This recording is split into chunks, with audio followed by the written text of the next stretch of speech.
Welcome to Penrose Learning, where we make understanding easy. You begin by selecting a clear source image and opening it in Photos or your chosen editor. This saves time and preserves metadata. Once selected, tap Edit to crop and straighten because framing affects later results.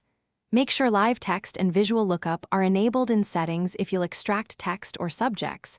That gives more control. Finally, use the share icon to send the image to a dedicated app or AI tool so you can start creative edits immediately. Now you move into the complex middle of editing. Isolate subjects using markup, layers, or a third-party app so edits don't affect the whole image. You should adjust exposure, contrast, highlights and shadows, and fine-tune color balance. These changes influence compositing later. Once base corrections are set, create masks and use brush tools for edge cleanup and selective adjustments because precise masks preserve realism. If adding generated content, place it on its own layer and match lighting and color temperature to blend seamlessly. Finish by reviewing composition, checking resolution and color profile, and exporting in the right format. Hike preserves quality while JPG or PNG is better for sharing. You should sharpen slightly and confirm metadata and orientation because those matter for downstream use.